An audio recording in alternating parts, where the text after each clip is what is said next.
Star Wars 7x7, episode 1815. Today, Mark Hamill tells us something that we kind of already suspected and reignites a discussion that we're just going to put to bed once and for all right?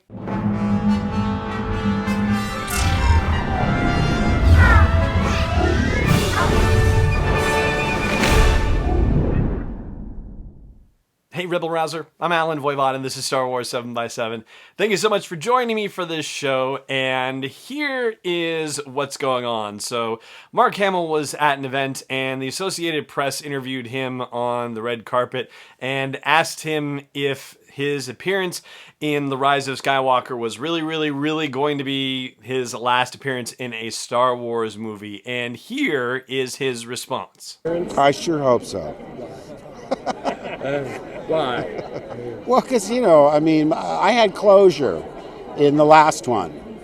The fact that I'm involved in any capacity is only because of that peculiar aspect of the Star Wars mythology where if you're a Jedi, you get to come back and make a curtain call as a Force ghost. All right, so for a start, he's telling us something that we pretty much all suspected, or at least he certainly seems to be implying that when we hear his voice in the voiceover in the Rise of Skywalker teaser, that this is the voice of a Force ghost talking. This is not a reanimated Luke. This is not a flashback Luke. This is not a clone Luke or anything like that. Nope, this is a Force ghost Luke who is talking to us. So yeah, we pretty much suspected as much, and I wouldn't call this official confirmation per se, but it's certainly more evidence in the right direction. But it's that response to the question where they say, is it really your last appearance? And he says, I sure hope so. That, unfortunately, it's being used to relitigate the whole question of The Last Jedi and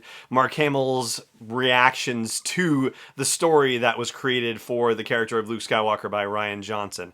Now, if you watch the video version of the clip, it's not necessarily wholly clear in the audio-only version, but when he says that, you can tell that he's just joking, that he's going for the laugh. And so I don't necessarily think you can read too much into this. And in fact, there's a story on IndieWire's website where they're talking about The Director and the Jedi, which is a feature-length documentary that was included with the extras for The Last Jedi. And Rian Johnson and Mark Hamill were at South by Southwest in Austin in 2018 talking about this. There was a screening, there was a discussion or whatever. And one of the things that he said in this panel, Mark Hamill did, is that at some point he even suggested that his death be put off to episode 9 because he thought that, well, hey, I thought I was just retiring into the glory days of my career, like the reclusive part of his career. I am sort of paraphrasing this, and that this whole business about suddenly being in the sequel trilogy is like found money. So he's just talking about, oh yeah, put me in another movie so I can make some more money. Why, why not make that suggestion? And he also said that when he found out that he was going to be a hologram in that scene at the end of The Last Jedi, that he suggested to Rian Johnson that at some point he should start growing 10, 20, 30, 40 feet tall and start stomping on Adam Driver's character. And the next day ultimately regretted suggesting that and thinking that he just had some strange Godzilla aspirations. So yeah, he's made some very interesting public comments about The Last Jedi. And of course it all circles back to the Vanity Fair article in May of 2017, where he first voiced his disagreement with Rian Johnson and said, I fundamentally disagree with your vision for this character, but also said, now that said, I'm here to help fulfill your vision. So I've gotten it off my chest. Now let's get to work. Mark has been very consistent with what he's said about the movie, and those statements that I just mentioned from the Vanity Fair piece, that's been consistent throughout. That personally, when he approached the story, he had misgivings about the character, and professionally knew that his job was to try to fully realize the character as it was being depicted for him in the script that he was given. So those things are consistent.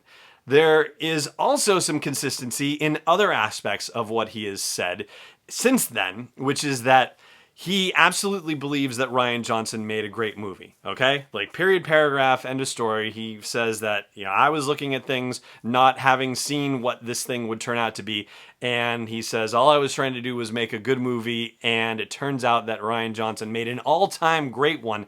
That's how he put it on his own Twitter account. And he also says pretty consistently that he regrets having made his doubts and insecurities about the situation public, that there are always situations where there are creative differences in projects, but usually these things are kept private. And so he wishes that he had not been as vocal as he had been, or at least vocal in the way that he was, about his initial creative differences on the project. Every time Mark Hamill does something that lights up the internet over The Last Jedi, I get asked to comment about it and, address whatever it is that Mark Hamill says, and basically, try to re-litigate the whole Last Jedi foo-for-ah. And I've resisted because I don't feel like we have to do it. But at this point, I also feel like I at least have to be on the record in saying that here's what I believe about Mark Hamill. Exactly what he has said. Number one, that he had personal misgivings. Number two, that he regrets airing those misgivings in public. Number three, that professionally he stepped up to the plate and said, I'm going to help you realize your vision. And number four, that he's been very clear and has not equivocated on the fact that he believes that Rian Johnson made a great Star Wars movie. So I don't think that anytime Mark Hamill says something that makes people go, oh, but he's saying this. Like, I don't think we need to go through this over and over again. I don't think we need to put ourselves through it. So there you go. That's what I think about Mark Hamill. But there is one thing he did that, I feel like saying something maybe slightly different about, and I'll explain that after the break. So stay tuned. Hey, Rebel Rouser. If you've got a business that needs to reach a dedicated audience of Star Wars fans, or somebody who does, then you might want to reach out to me. I've got a show that reaches thousands of people between the audio version, the video version, and our social media channels, and I'd love to find out how I can help you with your business ventures too. Just reach out at sw7x7.com/sponsors. That's plural SPONSORS. That's sw7x7.com/sponsors, and let's see how we can work together. Welcome back.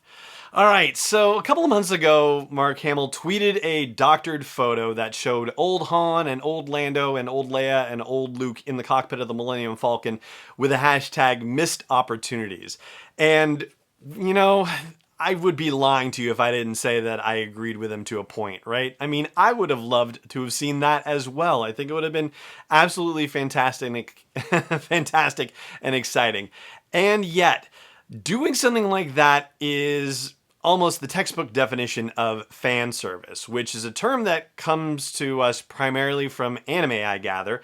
And it's something that is put in a story simply with the intention of exciting the audience. It's not meant to advance a story. It's basically just, a hollow, opportunistic thing that's dropped in there to kind of give the audience a little zing. But again, not for the purposes of actually, telling the story that needs to be told, whatever that story needs to be. It's just putting it in there for gratuitous purposes, if you will. So, as much as I would have wanted to see that, they would have had to tell me the story that would make it make sense for that. And so I can't say that I would have 100% completely wanted to see that, because if it was going to be just this gratuitous thing, then it would have just rung hollow, and it would have left me wanting somehow, even with the situation that could have been presented. So I guess I would have loved to have seen them all on screen together in the right situation. It's never that simple.